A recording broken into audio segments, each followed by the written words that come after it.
السلام عليكم ورحمة الله وبركاته. إن الحمد لله نحمده ونستعينه ونستغفره ونعوذ بالله من شرور أنفسنا ومن سيئات أعمالنا. من يهده الله فلا مضل له ومن يضلل فلا هادي له. أشهد أن لا إله إلا الله وحده لا شريك له وأشهد أن محمدا عبده ورسوله. يا أيها الذين آمنوا اتقوا الله حق تقاته ولا تموتن إلا وأنتم مسلمون. يا أيها الناس اتقوا ربكم الذي خلقكم من نفس واحدة وخلق منها زوجها وبث منهما رجالا كثيرا ونساء واتقوا الله الذي تساءلون به والأرحام إن الله كان عليكم رقيبا. يا أيها الذين آمنوا اتقوا الله وقولوا قولا سديدا يصلح لكم أعمالكم ويغفر لكم ذنوبكم ومن يطع الله ورسوله فقد فاز فوزا عظيما. أما بعد. معاشر الحاضرين jamaah a'azzakumullah. Pada kesempatan malam hari ini kita memuji Allah Subhanahu wa taala. Kita masih diberikan oleh Allah Subhanahu wa taala berbagai macam kenikmatan, nikmat iman, nikmat Islam, dan juga kita masih diberikan kemampuan untuk bisa menunaikan ibadah serta ketaatan kepada Allah Subhanahu wa taala, termasuk yang tadi baru saja kita lakukan, yaitu salat maghrib berjamaah. Salawat serta salam semoga selalu terlimpahkan dan tercurahkan kepada Nabi kita Nabi Muhammad sallallahu alaihi wasallam, kepada keluarga, kepada kerabat, dan juga semoga tercurahkan kepada seluruh sahabat radhiyallahu anhum ajma'in. Ikhwatal iman, a'azzakumullah. Pada kesempatan malam hari ini, pembahasan yang akan kita bahas kita ambilkan dari Kitabul Adab, kitab yang menjelaskan tentang adab-adab Islam yang ditulis oleh Syekh Fuad bin Abdul Aziz Asy-Syalhub. Kitab ini kitab yang tidak, ya termasuk yang ringkas, ya, bukan yang berpanjang lebar, ringkas, tetapi memiliki syarat atau banyak sekali dalil-dalil yang disebutkan oleh penulis kitab ini, dan ini adalah merupakan salah satu hal yang harus kita sama-sama ketahui, bahwa membahas sesuatu tentu kita membutuhkan al-adillah, butuh dalil. Jadi di maknanya apa, ini maksudnya apa, kita harus mengerti. Dan semua itu diambilkan dari Alkitab atau Al-Quran dan Sunnah Nabi sallallahu alaihi wasallam. Sebelum kita masuk kepada poin-poin yang akan kita bahas atau yang disebutkan oleh Syekh di dalam kitab ini, ada sebagai muqaddimah kita harus mengetahui beberapa mustalahat atau beberapa istilah, yang dimana istilah ini sangat penting untuk diketahui dan difahami oleh kita semuanya, karena seringkali terjadi kerancuan dalam memahami mustalahat, maka akan mendatangkan kebingungan Sehingga kemudian pada kesempatan di malam hari ini kita perlu memahami terlebih dahulu apa yang dimaksud dengan al-adab. Para ulama memberikan definisi pengertian al-adab itu memiliki makna bahasa dari kata-kata aduba yang berarti adalah hidangan yang sangat lezat. Hidangan yang sangat lezat. Oleh karena itulah orang-orang Arab mengatakan hidangan lezat itu disebut dengan ma'dubatun. Jadi hidangan yang lezat yang dihidangkan itu namanya ma'dubah. Oleh karena itu kata adab seringkali juga dikaitkan oleh orang-orang Arab di masa dahulu jahiliyah, yaitu syair-syair yang mereka bawakan, sastra. Maka ada fakultas adab itu sastra Arab, diterjemahkannya fakultas sastra Arab. Kenapa? Karena di dalamnya dipelajari tentang hal-hal yang membuat orang senang mendengarnya. Seperti hidangan yang lezat, kita senang mencium bau harumnya, kita juga senang memakannya. Begitu juga adab itu terkait dengan perkataan-perkataan yang indah, yang bagus, yang apabila seseorang mendengarnya merasakan kesenangan, kebahagiaan. Oleh karena itu kemudian sastra Arab pun disebut dengan adab. Fakultas adab, fakultas sastra Arab. Ada di antara para ulama menjelaskan bahwa yang dimaksud dengan al-adab huwa kullu ma yu'athiru fin nafs. Ini yang terkait sastra Arab tadi. Segala sesuatu yang menyentuh hati. Baik itu perkataan-perkataan dan syair-syair yang indah atau yang semisalnya. Itu disebut dengan al-adab. Tetapi kemudian para ulama ketika memberikan definisi al-adab terkait dengan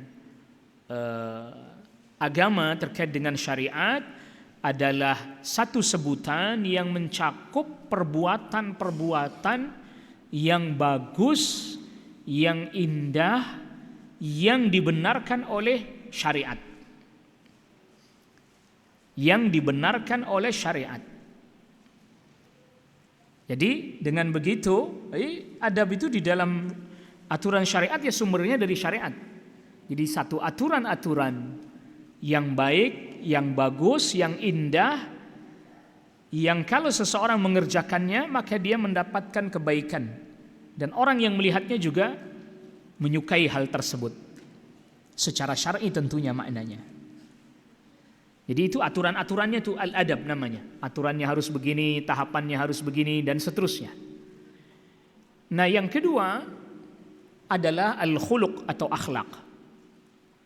Kalau al-khuluq, akhlak secara bahasa berarti at-tabi'ah, tabiat. Bisa diterjemahkan dengan karakter, tabiat. Adapun para ulama termasuk misalnya Al-Ghazali di dalam Ihya Ulumuddin memberikan definisi bahwa akhlak itu adalah hay'atun rasikhatun fil qalb.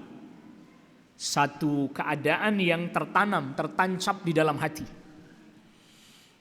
Bihaitsu yasduru minhal af'al min ghairi fikrin wala rawiyah. Yang keluar dari keadaan yang tertanam dalam hati itu perbuatan-perbuatan tanpa berpikir panjang, spontan.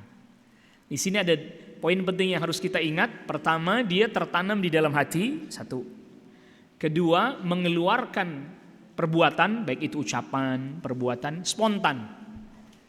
Kalau yang keluar itu baik, yang spontan keluar itu baik, itu disebut dengan akhlak yang mulia. Kalau yang keluar itu buruk, maka itu disebut akhlak yang buruk. Al-akhlaqudz dzamimah, al-khuluqudz dzamim. Jadi ada orang misalnya dia menghadapi satu keadaan, satu kejadian, langsung merespon spontan. Apakah itu perkataan, apakah itu perbuatan. Kalau yang keluar itu yang baik, perkataan yang baik, perbuatan yang baik, berarti akhlaknya baik. Yang tertanam dalam dirinya, pada hatinya itu baik. Itu spontan yang keluar. Oleh karena itu kemudian di belakang, atau para ulama kontemporer, semisal Syekh Muhammad bin Shalih Al-Utsaimin rahimahullahu ta'ala, di dalam salah satu risalah, beliau mengatakan bahwa yang namanya akhlak itu adalah suratul insan al-batinah, rupa manusia yang batin. Sebagaimana kita ini mempunyai tampilan fisik, itu disebut dengan khalq, dibaca fathah kha-nya, khalq. Kita juga memiliki tampilan batin. Ya, kalau dalam sebagian istilah, kadang kita ini pakai istilah bahasa Arab agak susah, tapi kalau pakai istilah bahasa Inggris rada ngerti. Ya, ada istilah inner beauty, nah itu yang akhlak gitu. Itu yang khuluq gitu. Ada yang outer beauty di luar. Itu yang al-khalq, dibaca fathah kha-nya. Dan ini telah Rasulullah SAW sabdakan di dalam hadis yang diriwayatkan oleh Al-Imam Muslim. Rasulullah SAW pernah berdoa, Allahumma hassanta khalqi fahassin khuluqi. Dalam redaksi ini tidak ada kamanya. Kan sebagian kita mungkin menghafalnya Allahumma kama hassanta khalqi fahassin khuluqi, yang lalu kemudian dikenal dengan doa bercermin. Tapi di dalam hadis ini tidak terkait dengan bercermin, nggak terkait dengan bercermin. Bahwa Rasulullah SAW pernah berdoa, Allahumma hassanta khalqi fahassin khuluqi. Ya Allah, Engkau telah memperindah tampilan luarku, maka perindahlah akhlakku, tampilan dalamnya, karakter-karakternya. Sehingga yang keluar secara spontan itu yang baik-baik. Nah, oleh karena itu, kalau adab itu aturan-aturannya. Tahapannya harus begini dulu, harus begini dulu, harus begini dulu, itu adabnya. Apabila seseorang mengerjakan adab terus-menerus dalam waktu yang lama sampai tertanam pada dirinya, itu jadi akhlak buat dia. Itu jadi akhlak buat dia.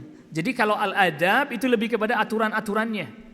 Aturannya harus begini, tahapannya harus begini, langkah yang ditempuh harus begini.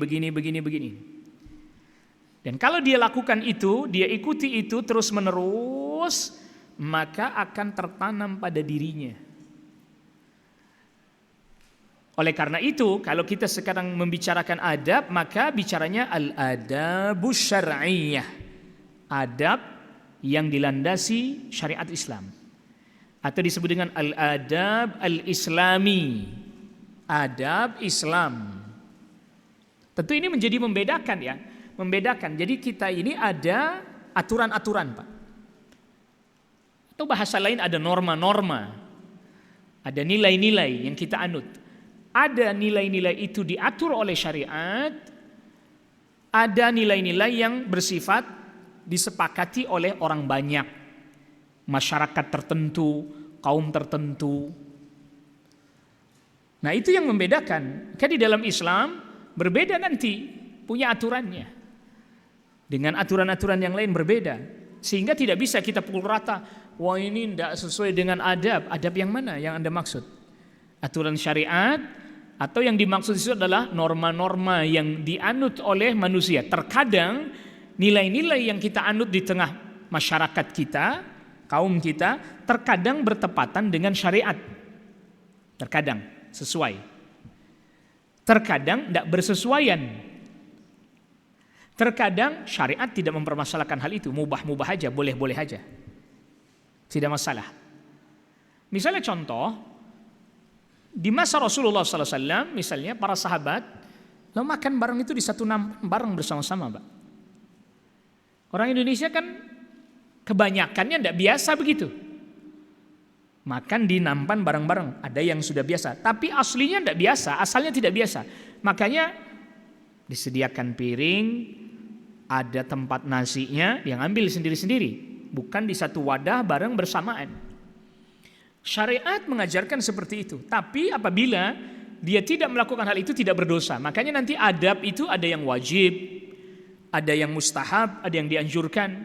Tidak pada satu tingkatan. Dia itu lebih kepada aturan-aturan main ya. Adab salat, nanti ada yang wajib, ada yang fardu, ada yang harus dikerjakan, ada yang mustahab dianjurkan. Tidak pada satu hukum. Maka misal tadi orang makan bareng-bareng, ini mustahab. Anda mau bareng-bareng satu nampan, alhamdulillah. Tidak ada masalah, mustahab itu dianjurkan. Tidak begitu tidak mengapa. Tapi nanti ada yang wajib, makanya nanti soal hukum beda lagi. Yang namanya adab itu nanti menjelaskan aturannya ini begini. Tetapi nanti soal hukum masing-masing berbeda-beda, tidak sama satu dengan yang lain. Ada yang wajib, ada yang mustahab dianjurkan, berbeda-beda satu dengan yang lain. Ketika orang melakukan itu terus-menerus dalam jangka waktu yang lama dan panjang, sehingga kemudian dia melakukan sesuatu itu tanpa berpikir panjang karena sudah lama menjadi bagian dari dirinya, itu berubah jadi akhlak. Jadi namanya akhlak itu harus proses panjang memang. Sehingga sudah tertanam pada dirinya spontan itu. Bicara baiknya spontan. Respon baiknya spontan, gak dibuat-buat. Nah, orang yang menempuh proses adab dengan baik ini terus-menerus sesuai aturan syariat, maka akan tertanam pada dia akhlak-akhlak yang mulia. Bagaimana mestinya dia berucap, bagaimana mestinya dia berbuat, dan seterusnya. Nah, karena pembahasan kita kali ini tentang adab, berarti terkait dengan aturan-aturannya. Bagaimana sih aturannya? Bagaimana sih semestinya yang harus kita lakukan? Nah, di dalam masalah ini, penulis kitab ini menyebutkan bab yang pertama adalah bab adab tilawatil Quran wa ma yata'allaqu bih. Adab-adab membaca Al-Quran dan apa yang terkait dengannya. Jadi ada aturannya, tahapan-tahapan yang orang tuh harus perhatikan. Yang lalu dia lakukan itu setiap dia membaca apa? Al-Quran terus menerus. Kalau sudah terus menerus tertanam pada dirinya, itu jadi akhlak. Jadi setiap dia baca Al-Quran dia kayak begitu terus gitu. Sesuai dengan rule-nya itu, sesuai dengan aturannya. Oleh karena itu terkadang sebagian para ulama membahas tentang adab-adab, tapi yang disebutnya akhlak sama dia. Akhlaqu ahlil Quran. Akhlak ahlul Quran misalnya.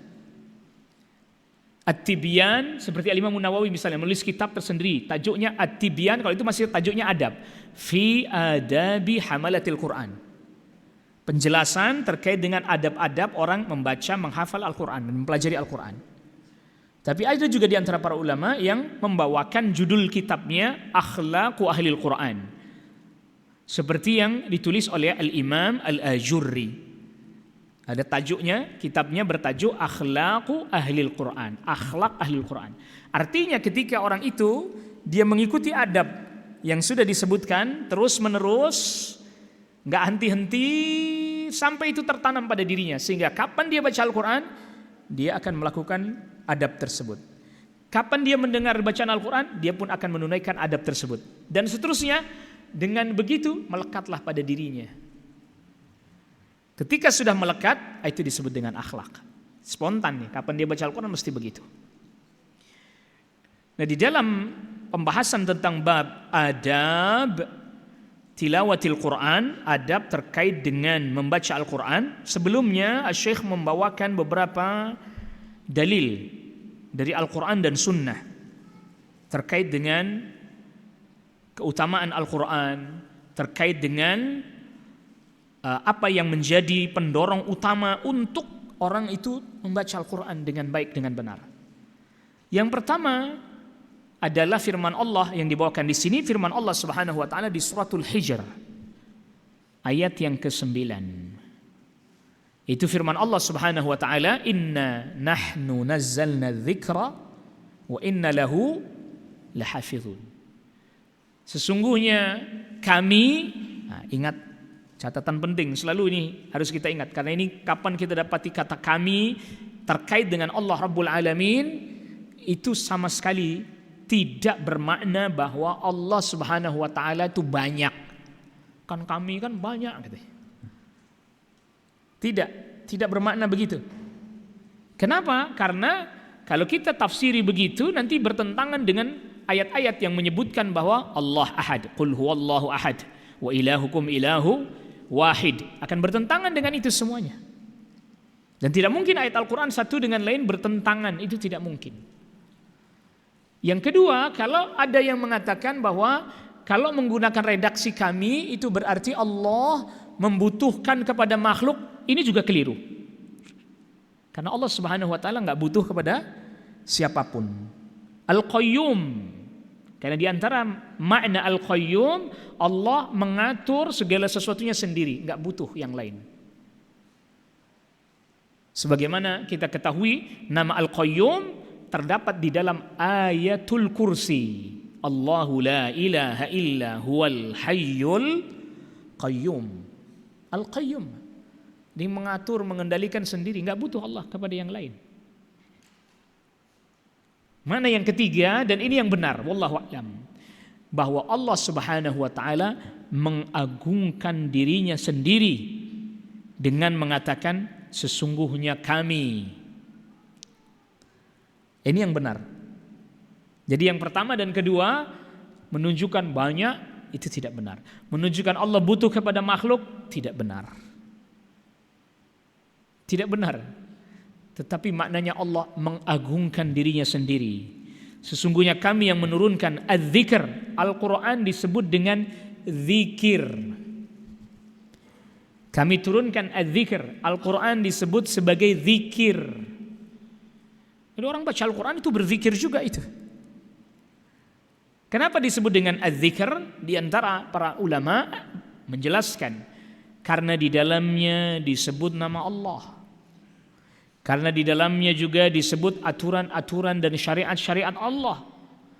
Karena di dalamnya juga disebut tentang kisah-kisah umat terdahulu, para nabi, para rasul, termasuk orang-orang yang membangkang, agar kita mengambil pelajaran, menjadikan itu sebagai peringatan az-zikr.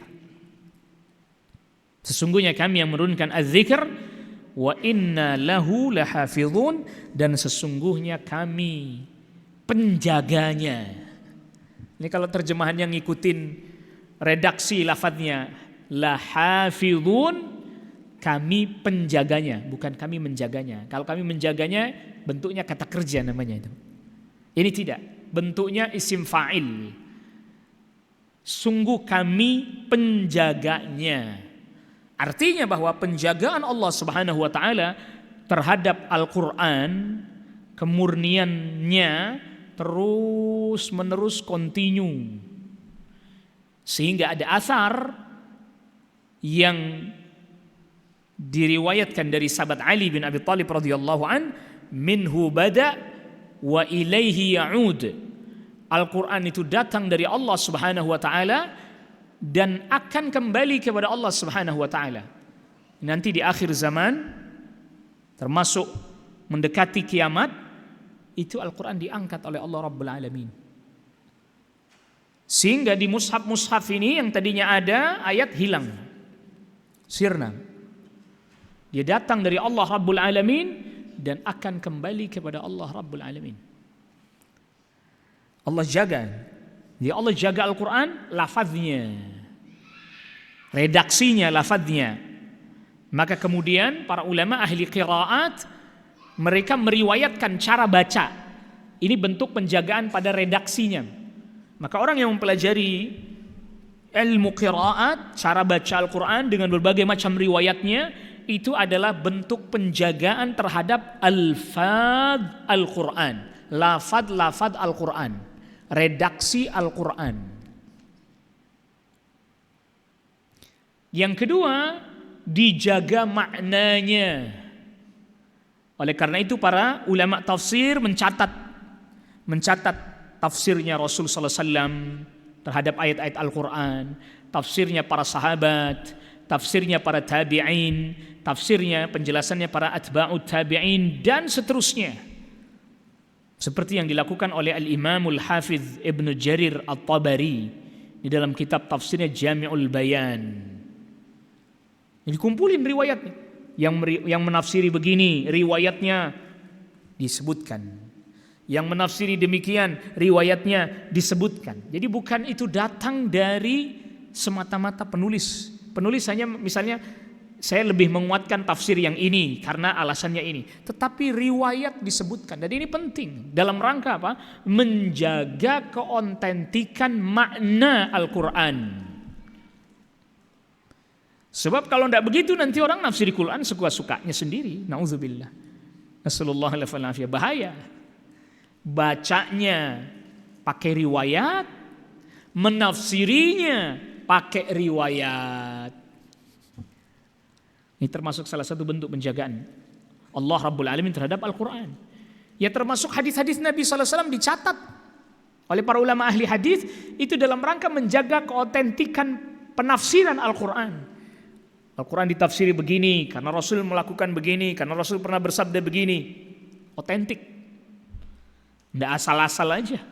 Oh menurut saya sih begini, kok menurut anda ini? Ini bicara Al-Quran loh. Al-Quran kitabullah, kalamullah, firman Allah. Ini berbahaya kalau orang udah mulai main-mainin. Kalau Al-Quran aja sudah berani dia gituin, apalagi yang lainnya. Begitu juga didatangkan di dalam pembahasan ini ayat Suratun Nisa ayat ke-82.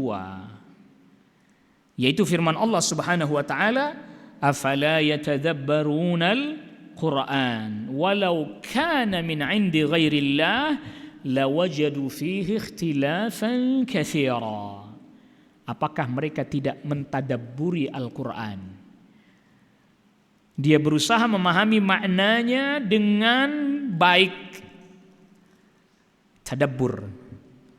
Bahkan dia mampu memahami pesan-pesan di dalam Al-Quran satu dengan yang lain. Bukan hanya satu ayat, tapi kaitannya dengan ayat-ayat yang lain. Itulah tadabbur Al-Quran. Walau kana min indi ghairillah, kalau Al-Quran itu bukan datang dari Allah, lawajadu fihi ikhtilafan katsira. Maka niscaya mereka akan mendapati di dalam Al-Quran kontradiksi yang banyak. Nah, ini terjemahannya sudah rada dibikin rada kontemporer, Pak. Kalau ngikuti redaksinya akan mendapatkan perselisihan yang banyak. Nah, itu terjemahan masih lama begitu. Terjemahan lama. Sudah agak diperbaiki, kontradiksi. Bahkan tidak ada dalam Al-Quran kontradiksi, Pak. Tidak ada. Satu dengan lain tidak ada. Dan ini rumus yang harus kita pegang. Rumus yang, jadi nggak ada bisa, ayat ini bertentangan dengan ayat ini. Nggak ada itu. Gimana kok Al-Quran satu ayat dengan ayat yang lainnya kontradiksi? Maka di dalam ayat ini Allah Subhanahu wa taala tegaskan, kalau seandainya Al-Quran ini bukan datang dari Allah Rabbul Alamin, pasti akan terjadi kontradiksi yang banyak. Maka kitab-kitab terdahulu yang sudah dirubah-rubah, kontradiksinya banyak. Di depan nama yang di belakang kontradiksi. Satu ayat dengan ayat yang lain kontradiksi. Satu surat dengan surat yang lain kontradiksi. Maka itu rumus yang harus kita pegang. Tidak ada yang namanya kontradiksi di dalam Al-Quran. Kalau terjadi ada orang yang belum bisa memahami satu ayat dengan ayat yang lain, bukan ayatnya yang kontradiksi, pikirannya yang belum paham. Jangan terus dibilang, ini ayatnya ini bertabrakan nih dengan ayat itu. Enggak ada, mana ada. Masa firman Allah bertabrakan dengan firman Allah yang lain? Mungkin enggak itu? Tidak mungkin. Enggak mungkin. Dan ini kaidah juga Al-Quran, Allah Rabbul Alamin mengajarkan kepada kita kaidahnya. Tidak ada yang namanya ayat, satu ayat di dalam Al-Quran kontradiksi dengan ayat yang lain. Kalaulah itu ada seseorang yang kemudian belum bisa memahaminya, itu bukan ayat yang kontradiksi, tapi dia yang belum bisa memahaminya. Oleh karena itu juga tidak mungkin Rasulullah SAW kontradiksi dengan ayat Al-Quran. Hadis Nabi SAW tidak mungkin kontradiksi dengan ayat Al-Quran. Jadi nggak bisa dikatakan apabila ada hadis bertentangan dengan ayat, nggak bisa itu. Bagaimana kok bisa terjadi kontradiksi? Pertanyaan sederhana. Wahyu berupa Al-Quran, Allah wahyukan melalui malaikat Jibril kepada siapa, Pak? Kepada Rasulullah SAW, betul? Betul. Lalu Rasulullah SAW berbicara yang bukan Al-Quran. Rasulullah SAW berbuat, itu kan hadis sunnah, betul enggak? Bahwa sunnah Nabi SAW itu perkataan, perbuatan, ketetapan Rasulullah SAW. Lalu kemudian ada yang mengatakan bahwa Rasul kontradiksi dengan Al-Quran. Aneh, yang nerima wahyu Rasul, masa Rasul kontradiksi dengan ayat Al-Quran? Bagaimana mungkin terjadi itu? Rasulullah SAW yang menerima wahyu, lalu Rasul yang kontradiksi sama wahyu itu. Aneh. Oleh karena itu, Aisyah radhiyallahu anha ketika ditanya tentang akhlaknya Rasulullah SAW, jawabnya beliau radhiyallahu anha, kana khuluquhul Quran. Akhlaknya Rasul Al-Quran, karakternya Rasul Al-Quran, perkataannya Rasul sesuai Al-Quran, perbuatannya Rasul SAW sesuai Al-Quran, ketetapannya Rasul SAW sesuai dengan Al-Quran. Apa yang diperintahkan oleh Rasul, itulah yang diperintahkan oleh Allah Rabbul Alamin. Apa yang dilarang oleh Rasul, itulah yang dilarang juga oleh Allah Rabbul Alamin. Jadi nggak akan ada kontradiksi. Al-Imam Al-Bukhari dan Imam Muslim pernah meriwayatkan satu ketika sahabat Abdullah bin Mas'ud radhiyallahu an membawakan hadis. La'anallahu al-washimat wal mutawashimat wal mutanammisat wal mutafallijat lil husni al mutaghayyirati li khalqillah. Abdullah bin Mas'ud bawakan hadis. Allah laknati wanita yang berprofesi sebagai pembuat tato. Allah laknati wanita yang minta ditato. Allah laknati wanita yang mencukur alis.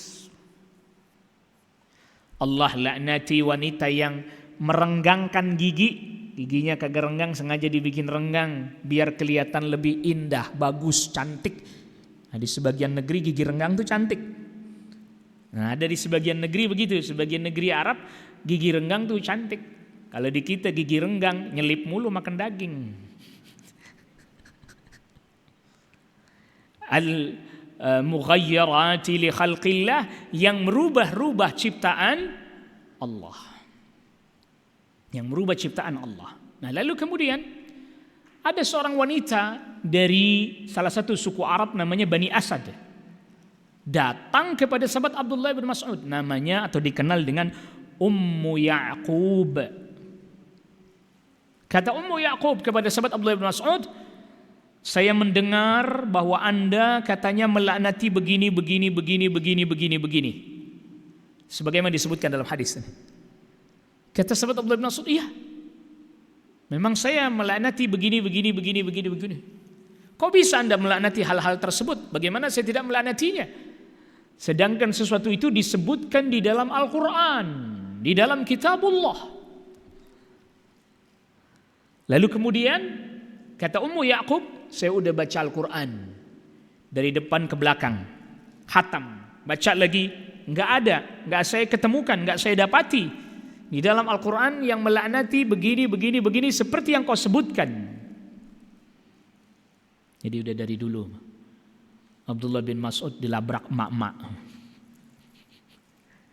Dari dulu ternyata ini sahabat Abdullah bin Mas'ud, Pak, ulama dari kalangan sahabat, dilabrak sama emak-emak. Ini gimana sih Anda ini? Anda ini melaknati perempuan begini. Emang itu ada dalam Al-Quran? Ada. Saya udah baca, nggak ada. Apa kata sahabat Abdullah bin Mas'ud radhiyallahu anhu? Kalau engkau membacanya dengan sungguh-sungguh, niscaya engkau akan mendapatinya. Tidakkah engkau membaca firman Allah Subhanahu wa taala yang di surat Al-Hasyr ayat yang ke-7, "Wa ma atakumur rasulu fakhudhuhu wa ma nahakum anhu fantahu." Yang Rasul sallallahu alaihi wasallam bawa, ambil, pegang sungguh-sungguh. Apa yang Rasul larang, tinggalkan. Bukankah Rasul sallallahu alaihi wasallam melarang orang berbuat begini, termasuk dari wanita yang mentato dan seterusnya? Iya. Maka apa yang dilarang oleh Rasul, itulah yang dilarang oleh Allah Subhanahu wa taala. Jadi tidak mungkinlah Rasul kontradiksi dengan ayat Al-Qur'an. Enggak mungkin kontradiksi. Adapun beberapa hal yang Rasul berijtihad keliru, langsung Allah Rabbul Alamin ingatkan, langsung diperbaiki. Langsung diperbaiki pada saat itu juga. Dan itu bukan berarti kontradiksi terhadap ayat Al-Quran, karena itu tadi ijtihad. Tapi kalau dia sunnah Rasulullah SAW, tidak akan kontradiksi. Ini makanya tadi kita katakan, ini metode dalam memahami ajaran agama, memahami dalil itu begitu. Gak ada yang namanya ayat Al-Quran kontradiksi dengan ayat Al-Quran yang lain. Gak ada. Jadi kalau kita dengar ada orang bilang ayat ini bertentangan dengan ayat ini, repot juga ini kita kalau ini. Al-Quran sendiri yang mengatakan, walau kana min indi ghairillah lawajadu fihi ikhtilafan katsira. Kalau seandainya dia tidak datang dari Allah, pasti banyak Anda dapati kontradiksi. Al-Quran sendiri yang jelaskan. Itu berarti bahwa tidak ada di dalam Al-Quran kontradiksi, tidak ada. Ini penting untuk kita fahami agar supaya jangan jadi kita rancu. Ada lagi yang mengatakan, oh hadis ini bertentangan dengan ayat. Gimana hadis bertentangan dengan ayat? Berarti Rasul penerima wahyu bertentangan sendiri dengan wahyu yang dia terima. Aneh. Gimana bisa terjadi? Apa punya kepribadian ganda, Pak? Kan aneh itu sama saja Anda menuduh waliyadzubillah Rasul sallallahu alaihi wasallam ada permasalahan pada dirinya, dan itu tidak mungkin.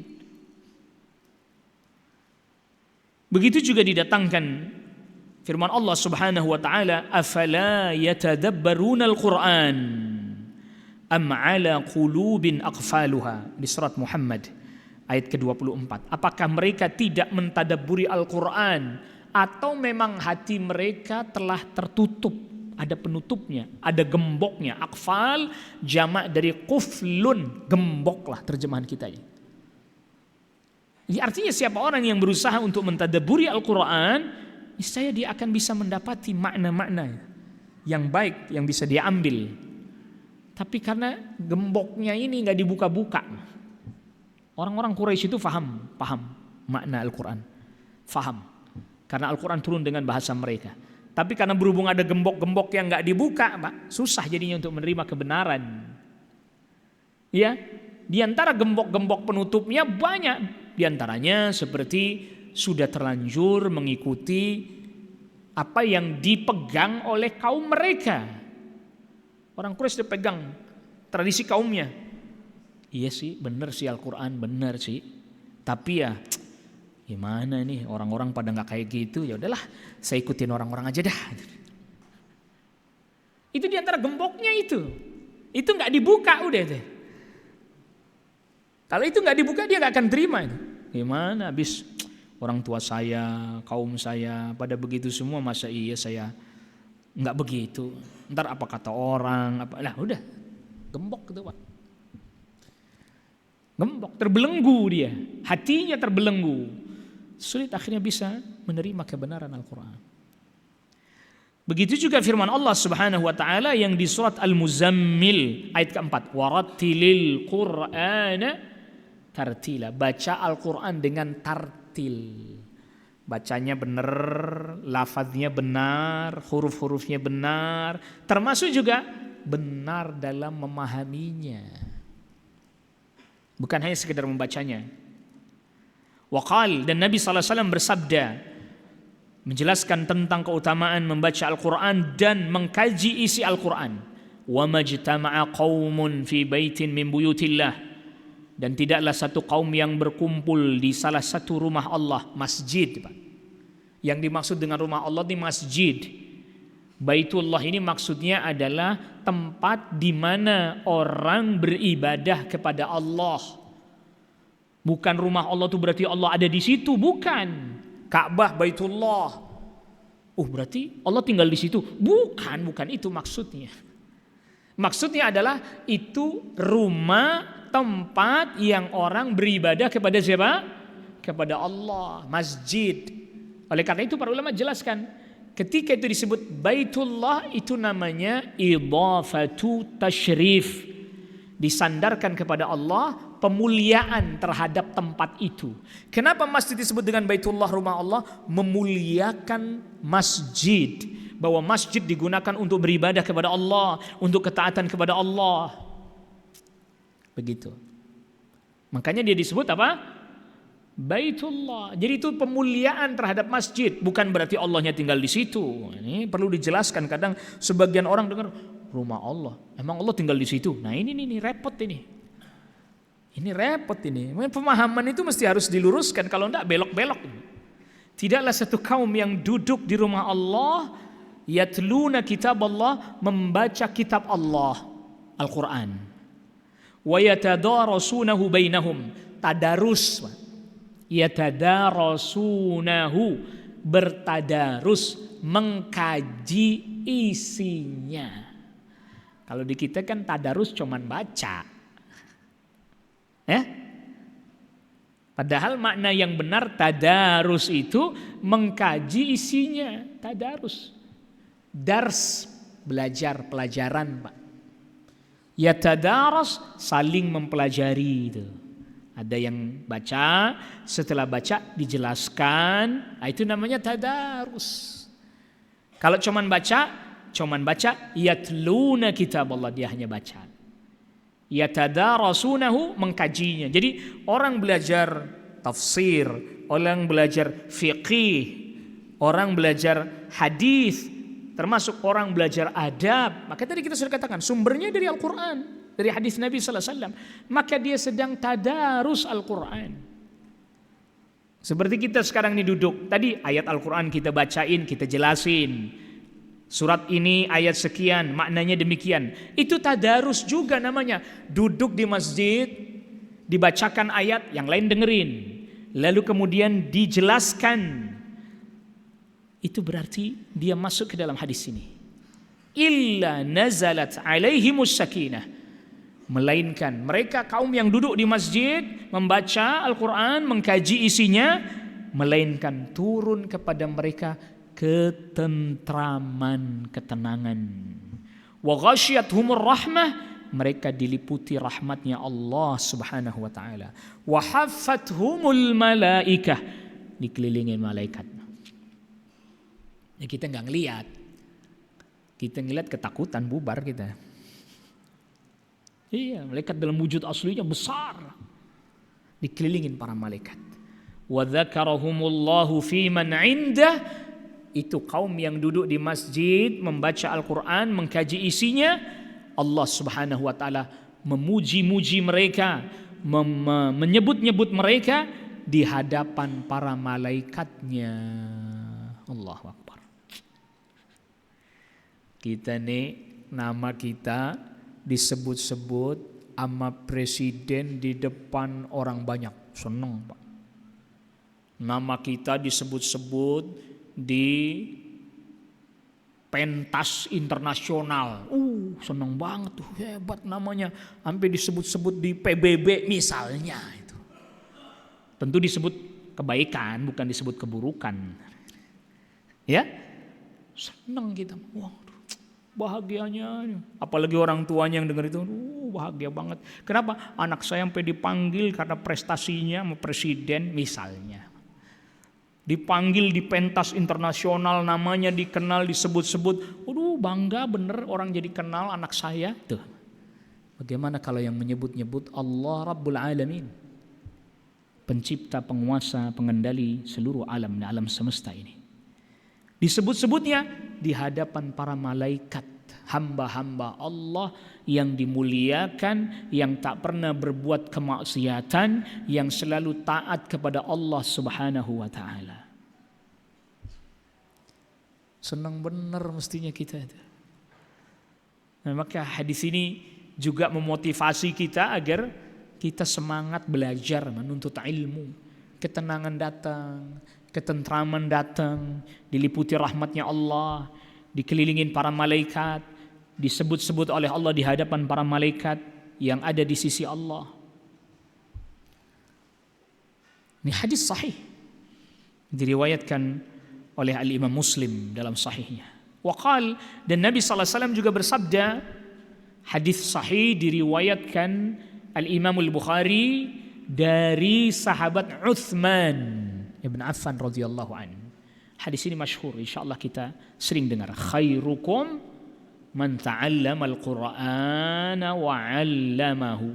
Sebaik-baik kalian adalah yang mengajarkan Al-Qur'an dan mempelajarinya, yang mempelajari Al-Qur'an dan mengajarkannya. Belajar Al-Qur'an, belajar bacanya. Belajar Al-Qur'an, belajar menghafalnya. Belajar Al-Qur'an, belajar memahami isi kandungannya. Belajar Al-Qur'an, belajar untuk mengamalkannya.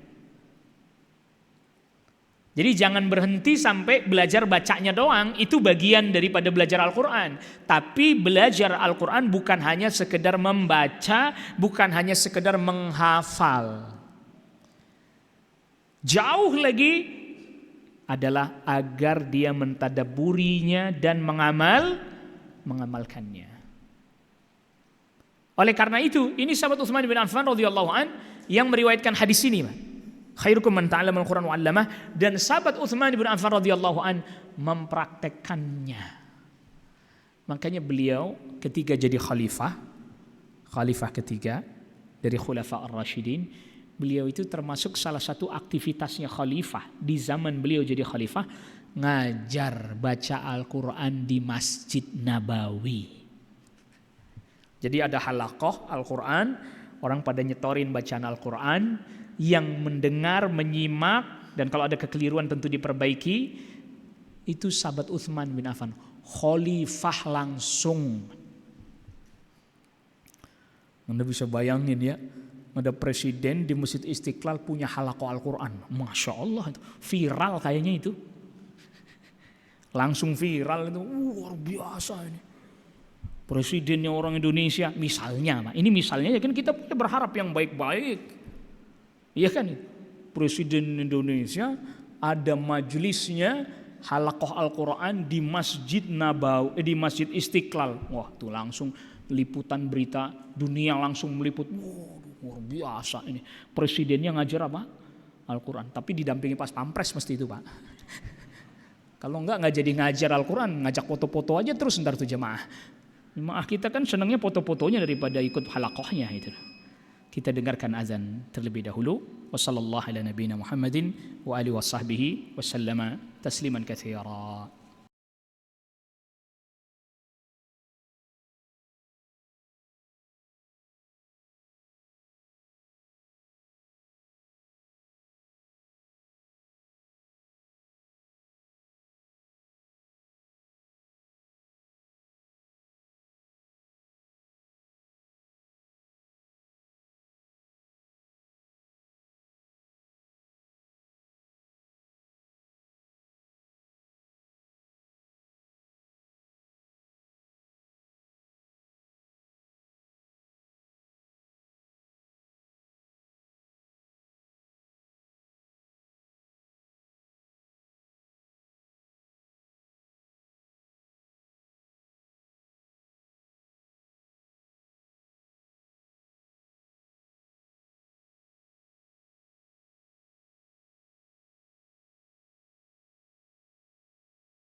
Alhamdulillah wassalatu wassalamu ala Rasulillah Muhammad bin Abdullah wa ala alihi wa sahbihi wa man tabi'a hudah ila yaumil qiyamah, amma ba'd.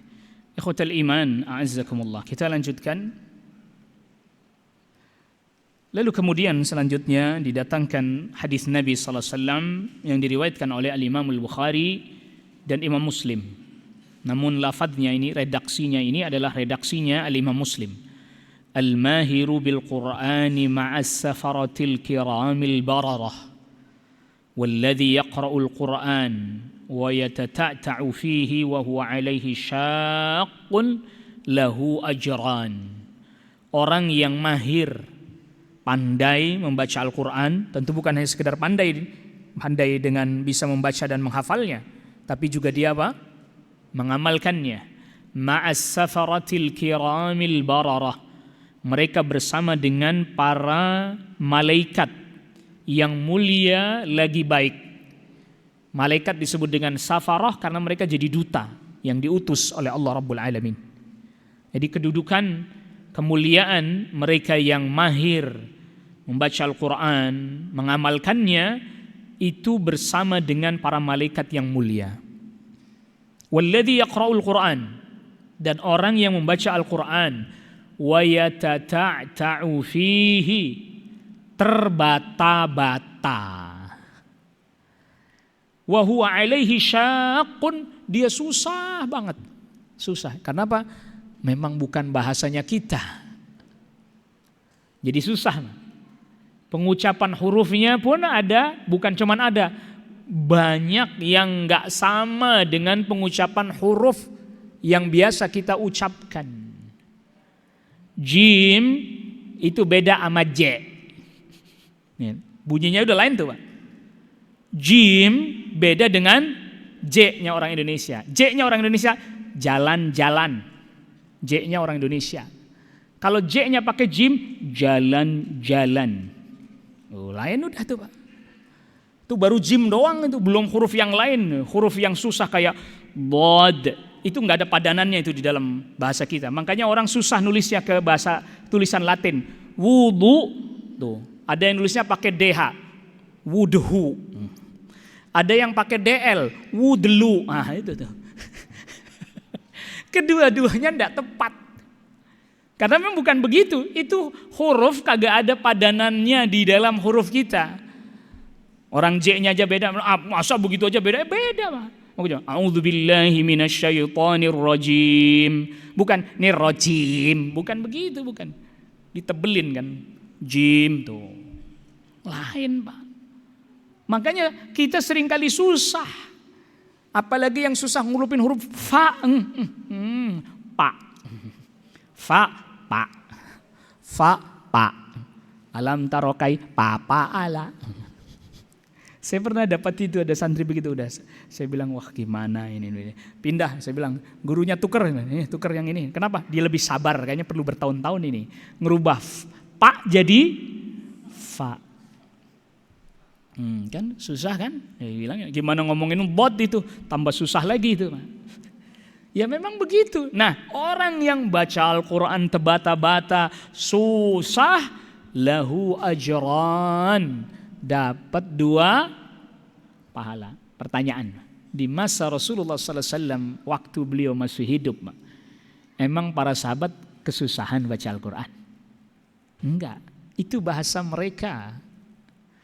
Yang kesulitan itu orang-orang non-Arab, orang ajam. Makanya dulu titik enggak ada, baris fathah, kasrah, dhammah tidak ada. Orang Arab, orang nggak ngelihat catatan juga hafal. Rasul baca langsung inget, dia ulang beberapa kali langsung hafal. Nggak perlu dicatat, ada yang mencatat, ada yang tidak. Ketika banyak dari kalangan selain orang Arab masuk Islam, baca Al-Quran susah. Titik nggak ada, baris nggak ada, kaidah bahasa Arab nggak menguasai itu. Maka kemudian di zaman Khalifah Ali bin Abi Thalib radhiyallahu an, itu sebelum titik belum. Sebagian mengatakan itu dulu. ditunjuk seseorang yang bernama Abul Aswad Ad-Duali. Ada yang membacanya Ad-Duali. Untuk membuatkan kaedah-kaedah ilmu tata bahasa Arab. Itu pun tidak lengkap. Yang kemudian dikenal dengan Nahwu. Ditulis. Itu buat orang non-Arab. Para sahabat suruh belajar Nahwu. Enggak ada. Termasuk tadi titik dan seterusnya. Baris. Termasuk ilmu tajwid. Itu buat orang non-Arab. Masa para sahabat belajar tajwid, ikhfa, iqlab? Ya enggak lah. Itu bahasa mereka. Lughatuhum itu bahasa mereka. Dan mereka enggak perlu belajar itu. Nah itu dibuat, disusun oleh para ulama. Ilmu yang semisal seperti tadi buat orang yang bukan orang Arab, orang ajam. Ya kayak kita begini itu. Makanya belajarnya susah Pak. Susah, dikira gampang. Iya. Dulu waktu masih kecil belajar ngaji di musola, di masjid, kita taunya kha, disuruh taruh di hidung. Kha. Belajar lagi, lah salah, kha itu di tenggorokan. Kha. Bukan di hidung. Kha. Tuh, lain tempat Pak. Ternyata salah nempatin kita. Dulu belajarnya di hidung. Kha, kayak orang ngorok. Kha, gitu. Salah. Ternyata suruh taruhnya di tenggorokan, dia huruf halq, huruf tenggorokan tuh. Kan belajar. Kayaknya sih bunyinya tepat, Pak. Tapi ternyata kalau orang yang ahli dengar itu tahu tempatnya salah. Saya pernah dapati ini cerita, ya boleh dibilang cerita sendiri. Ada seorang syekh sudah sepuh, usianya sudah sepuh. Ngajar tajwid. Dia cek bacaan. Udah tua, Pak. Itu dia kalau orang baca Al-Quran, dia nggak lihat mulutnya, nggak. Telinganya dia yang diginiin sama dia. Kalau orang baca Al-Fatihah, telinganya diginiin. Yang telinganya yang diginikan. Bukan dia ngelihat mulutnya orang. Apalagi monyong, gitu nggak. Kayak kita kan suruh monyong. Suaranya beda, dia langsung tahu bahwa ini tempatnya salah. Posisi mulut Anda juga mesti keliru. Allahu Akbar. Dia hanya dengan dengar suara dia. Hanya dengan dengar suara dia bisa tahu itu keluarnya huruf bukan dari tempatnya. Pasti bentuk mulut Anda juga nggak pas. Salah. Dia punya gambar. Gambar yang kalau mulut isinya makharijul huruf. Nih, di sini tempatnya ditunjukin. Sini nih tempatnya. Ulang lagi, diulang lagi. Itu bisa 3-4 kali belum tentu lulus. Baru Al-Fatihah. Kayaknya mah kalau orang kita mah ngambek langsung tuh nggak mau ngaji lagi deh itu. Fatihah doang kagak lulus. Dari kecil masa yang nggak lulus tuh Pak. Itu bisa 3-4 kali. Itu aja dia udah kasih kendor tuh. Kalau dia kasih standar ketat bisa jadi berbulan-bulan baru lulus apa? Al-Fatihah. Orang kita Pak belajar suruh kayak begitu, pulang Pak ngambek. Satu huruf keliru salah dibenerin kagak bener-bener aja ngambek. Dia bilang ustadznya susah amat belajar sama ustadz itu. Perasaan huruf jim J sama aja tuh. Tak, kita kan taknya T ya. Maaf bukannya rasis. Orang India T. Thank you. Orang India tuh Pak. Arab nggak begitu, dia ada udara keluar. Ta. Tuh lain kan. Ya, lain. Makanya susah Pak. Malah sebagian masyayikh tuh ada yang diginiin nih. Kalau Anda ininya kagak goyang, kagak sah taknya. Coba. Diginiin. Saya juga masih ingat dulu ada orang belajar pronunciation English. Itu sampai juga ada yang diginiin. Ta. Juga ada syekh. Baca. Ada geraknya, bener. Keluar anginnya. Tapi kalau nggak keluar, nggak dapat nih, kagak lulus Pak. Jadi dicoba nih liatin ini. Nggak ada anginnya kan? Nggak ada nih. Ini bukan taknya orang Arab bukan? Tuh ada tuh, lulus. Tapi juga jangan nyembur banyak-banyak, jangan. Allahu Akbar. Antum perlu tahu, kita semua perlu tahu.